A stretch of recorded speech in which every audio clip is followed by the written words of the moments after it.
Ladies and gentlemen, what's going on? Axeltoss here with Major League Gaming, and I got another awesome player on the line. A Starcraft 2 professional, plays for Evil Geniuses.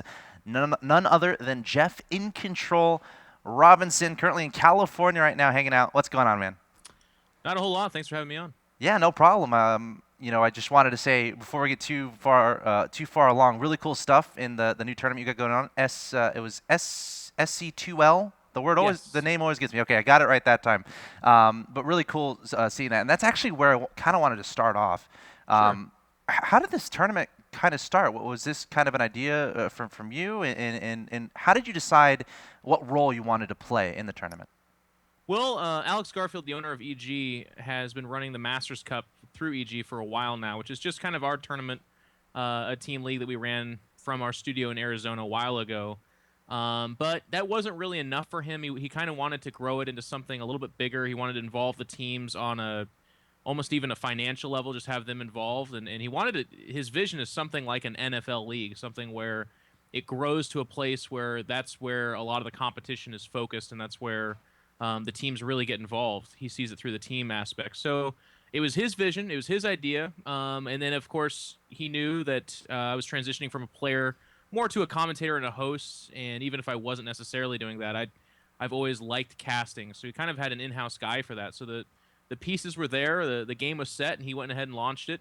I don't have a whole lot in terms of like decision making in terms of the league, but what I do Sure. have is, of course, my input, and then my contributions as the main host. So I'm happy to have something like that provided for me.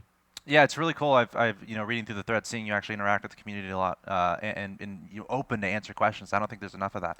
But Yeah. yeah, no, really cool production so far. Really cool tournament, and I kind of want to ask about that a little bit as far as casting and playing. I mean, you're going to get different answers from every player. I think Naniwal is going to be a guy like, well, why would I cast when I can play Right. and practice? And then someone like Grubby or Todd is going to be like, well, yeah, casting is great. It helps me improve. What's kind of your thoughts on that whole subject? Well, if your main goal, your main passion is to play this game as competitively as you possibly can, then you wouldn't do things like host or commentate, not because you don't enjoy it, but because that's not your focus. That's not what you want to be doing. And there's people that'll say that like casting helps them play. When truth be told, of course, if they were spending that time, in customs with other pro gamers, it'd probably be more beneficial. So it's no mistake that whenever someone does commentate, what they're doing is they're trying to expand their worth and kind of make themselves diverse. It's definitely the safer run in the long term. Playing is very cutthroat. You need to be successful. You need to gather attention from people, and a lot of times, if you are just a player, not a commentator, host, and player, then the best way you can get attention is either by winning or being some kind of shocking personality, which is not necessarily the safest path or the most consistent. So, for me personally, I'm 28 years, or I'm going to be 28 years old in September. I've always loved everything about StarCraft, so I don't really see casting or hosting as like a concession.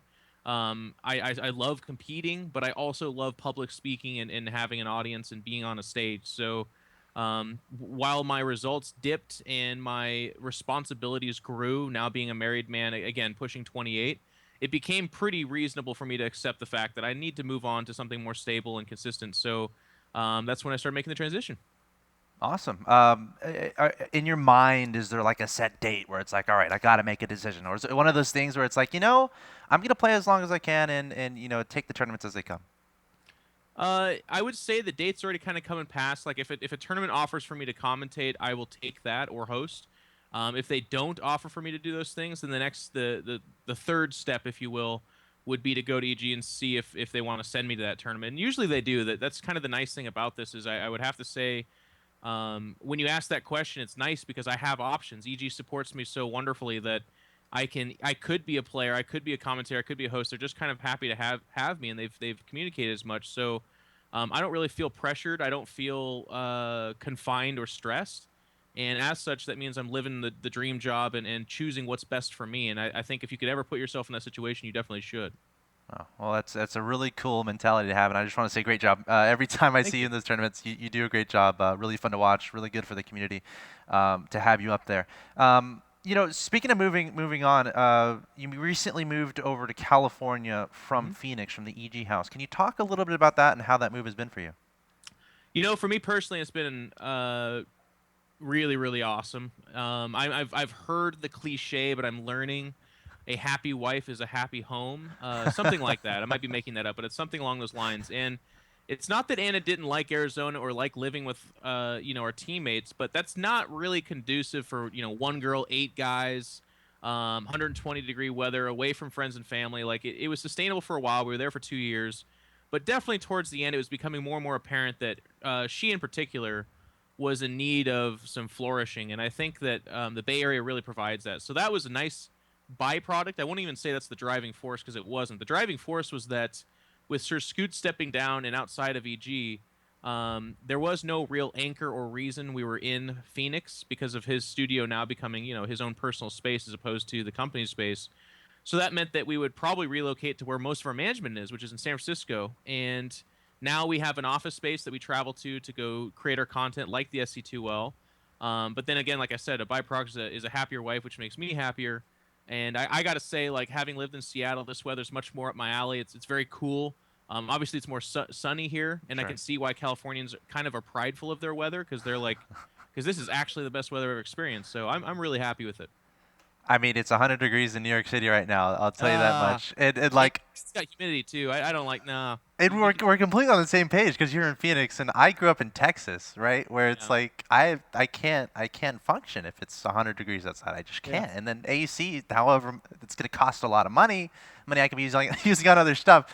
But yeah, no, really cool to hear that the move is going well. Now, is there a team house being set up, or am I haven't been following the news too closely lately. Yeah. Has anything been released as far as that's concerned?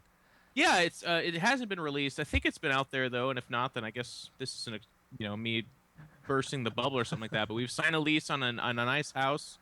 It's where our Dota team is going to live, as well as whatever StarCraft 2 players we have in the area. Basically, I mean, a lot of our team's international, so with Stefano retiring, Thorzane predominantly living out of either Korea or Sweden, Hmm. and then so on and so forth. Even Idra being removed from the team. That means that our NA side of the StarCraft 2 division is a little bit smaller. So the house will house probably Demuslim and Machine to start with, but certainly, if Suppy decides to go full time or if Lebo turns 16, which I hope he does, I think he will soon. Then those are the kinds of things where the house becomes more viable for those guys as well. Sure. So it's going to be more like the EG training house, but I can tell you that the vision that's being discussed in the background is to do it very different from what we did with the Arizona Lair. The Arizona Lair was much more of like a housing waypoint that had the intention of being a training place, and certainly some guys more than others utilized it that way, but it wasn't regulated. This house, there's talks of hiring coaches, there's talks of setting up schedules, and just making it a much more you go here to get results kind of house, as opposed to this is the house that EG provides for you. Wow, really cool. Now, you mentioned a little bit about Thorazane Idra. There's been a bit of, I feel like with EG, there's a bit of a disconnect between players as far as everyone's in different locations, and it's not like I'm not trying to bash anything. It's just, it seems Sure. like that's the way it is.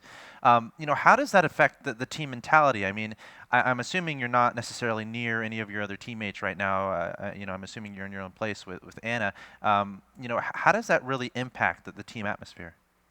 Well, it's certainly suboptimal. I mean, the perfect setting would be every single player in one place, probably in Korea, training in the best training situation possible, bonding and helping each other out that way. But you're right, we're a very international squad. We have a lot of players in Europe, Korea, and North America, which means that it's not really feasible to force. I mean, it's not possible to Sure. force them to relocate. So it's kind of up to what they choose to do with their lives.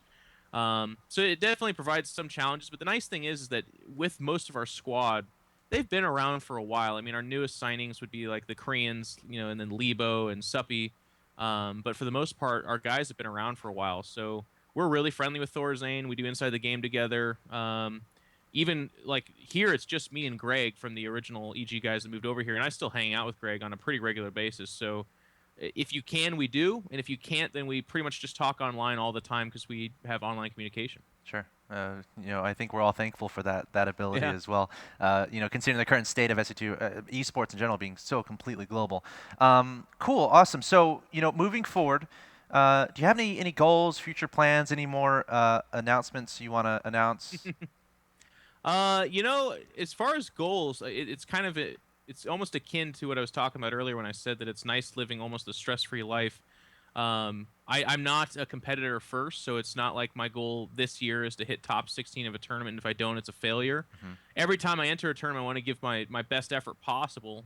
Just like this previous MLG, I didn't take it off. I was stressed because I care still, but it's not my main purpose in this career in this world. So it's kind of nice that way.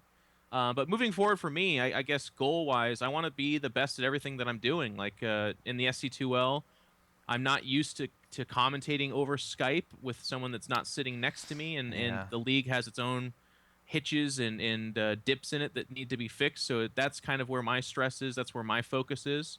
And then as a online personality, and well, I guess it's weird to specify online, but as a personality in the StarCraft 2 world, I'm always seeking to improve there as well. You know, I'm trying to be less of a drama monger, a little bit more of a bastion of information and entertainment. I try to provide the best stream. So I know that's kind of a stupid, I'm applying for a job over the rainbow kind of answer, but it's like I can't tell you that my goal is to commentate 12 tournaments this year because that sounds kind of weird to me. So Sure. that's where my mind's at, I guess. Oh, fair enough. A great mindset, in my opinion. But thanks a lot for talking to me. But before we Yeah. go, do you have any shout outs, anything to say to your fans? The floor is yours, Mr. Jeff. Yeah, just thanks for all the support. I know that this tournament that is being presented is one that was ran in addition to MLG, and I just appreciate that MLG continues to put out that kind of content. But also, I'm reminiscing about that weekend where I did pretty okay, but I didn't do amazing. But nonetheless, my fans rallied out, supported me, and just kind of showered me in love. And I gotta say, I will hold on dearly to that weekend for a long time because it meant a lot to me in terms of motivation and just overall happiness. And I can't say thank you enough. So every opportunity I can, I would like to do that. So thank you guys. And then, of course, just a big shout out to my Team Evil Geniuses and our sponsors. And let's all keep making this thing bigger. Jeff, thanks a lot again. Many more to come on the tournament side. SC2, I don't think is going anywhere. No. But guys, that was Jeff In Control Robinson. Thanks a lot. Of course, Evil Geniuses player and personality. Of course, incredibly well spoken. A great talent as a host. Great to have him on. But guys, this has been Axeltoss with MLG. You can tune in to MajorLeagueGaming.com for more content. See you next time.